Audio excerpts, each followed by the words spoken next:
Hello and welcome to the Human Instrument Mastery podcast, where you will learn how to crack the code of your human instrument and master the skill of freedom and prosperity. This podcast is especially for those of you who are ready to say yes to your heart's desires, to your dreams, to your unique self-expression that is seeking to come out into the light and create a beautiful impact in your life and in the life of those around you at whatever scale you feel called to do so. I am Shimrit Nativ.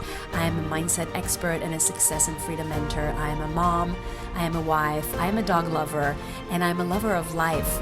I'm an entrepreneur and a musician, and I have built a business and a life that I fall in love with every single day, and so can you. And in this podcast, every single week, I will be sharing with you insights, tools, practices, and ways you can easily integrate into your life so you can develop and master this skill and this instrument. So let's dive in.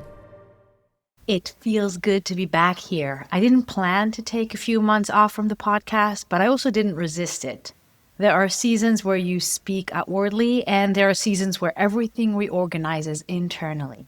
The last few months have been that for me. The work has tightened and the structure behind what I teach has become clearer. The book has come to completion and is about to come out next month. And the standards for everything have sharpened and raised. So we started 2026 with new ideas, containers, and opportunities. And I didn't want to come back casually. It needed to reflect where I actually am now, not who I was 6 months ago. So this season will be different, more precision and more truth bombs. Because the people I speak to now are not beginners.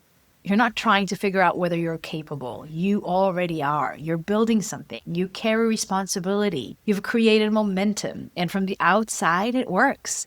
And that's exactly where today's conversation begins. There's a ceiling that capable people hit, and almost no one talks about it clearly. Everything is functioning. Income is coming in. Clients are there. The job is great. Your team is operating, or your boss is satisfied, your family is stable, nothing is collapsing. In fact, you might be doing better than you ever have.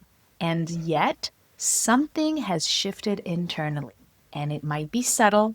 It's not a breakdown. It's not a crisis. It's not even dissatisfaction. It's a quiet heaviness.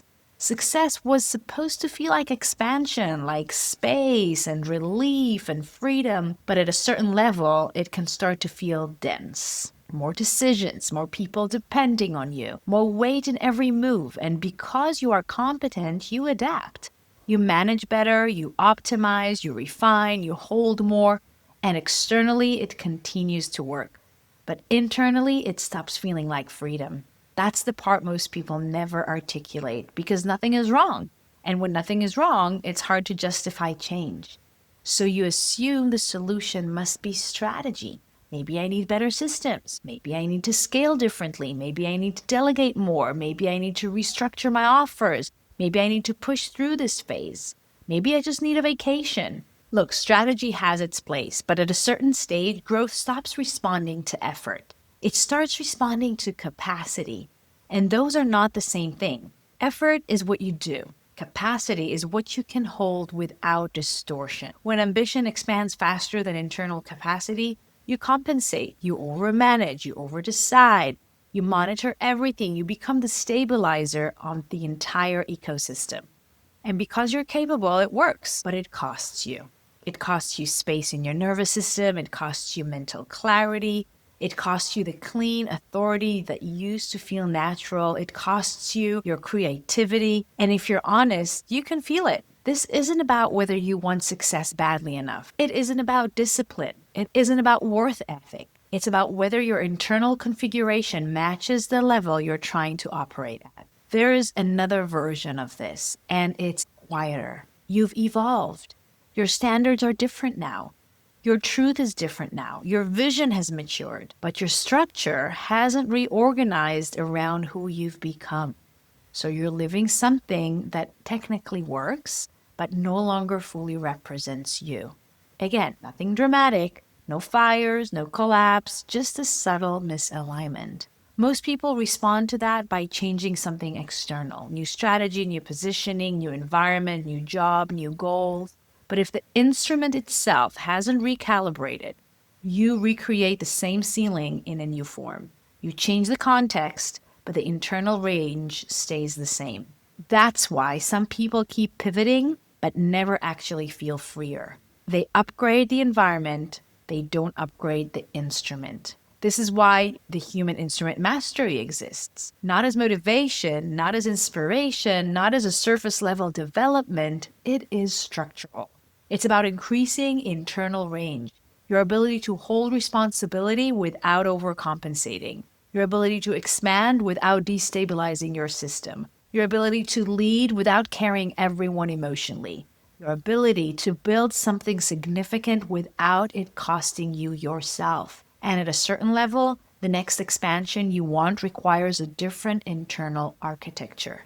Not more pushing, not more pressure, not more proving, a different configuration. When capacity doesn't expand with ambition, one of three things usually happens. Either you plateau, or you burn out, or you start playing smaller than you know you're meant for. And that last one is the most dangerous because it feels reasonable. It looks responsible, safe. It can even look mature and evolved, but internally something contracts. You stop stretching into what you know is available. You reduce vision to preserve stability, and slowly you adjust downward. That adjustment is rarely conscious. It's protective. Your system chooses safety over expansion. But at some point, that safety starts to feel suffocating because the universal law says that you either create or you disintegrate. And when that happens, you're not at a motivational threshold. You're at a structural one. Freedom is not about doing less. It's not about escaping responsibility. Freedom is when your internal capacity matches the size of your ambition and your vision. When growth doesn't require force, when leadership doesn't require tension, when success doesn't require overholding everything. And that is architectural. And that's why I'm teaching a live masterclass called The Architecture of Freedom. But before I tell you about it, I want to leave you with something practical. If success has started to feel heavier instead of lighter, don't rush to change your strategy. Pause and ask yourself something more honest. Where am I holding more than I need to? Where have I quietly become the stabilizer of everything? Where am I compensating for a structure that hasn't caught up with who I've become? Because heaviness is information. It's not failure. It's not lack of discipline. It's not proof that you're doing something wrong. It is feedback. It's showing you that your internal range is being stretched beyond its current architecture. And you can respond to that in two ways. You can contract or you can expand capacity. Expanding capacity doesn't look dramatic. It doesn't require blowing up your life. It requires precision. It requires honesty. It requires self-mastery. And it requires being willing to recognize internally before you reorganize externally. That's the work. That's always the work. So the reason I created the architecture of freedom is because this stage of growth needs a different lens. Not how do I push more, not how do I optimize harder, not how do I change everything in my life so I can finally be happy, but how do I build something my system can actually hold? Inside the masterclass, I'll walk through the structural patterns that create this ceiling. I'll show you why success can start to feel dense even when everything looks right. And I'll break down what has to shift internally for expansion to feel stable again. So if you recognize yourself in this episode, and if you can feel that quiet threshold, then the masterclass will give you the next layer of clarity. It's completely for free. The link to register is in the show notes. And whether you join or not, let this episode recalibrate something. You don't need more force. You need a structure that matches your ambition. That's where freedom begins. I'll see you in the next episode, and please share this with someone that you think can benefit from listening to this conversation.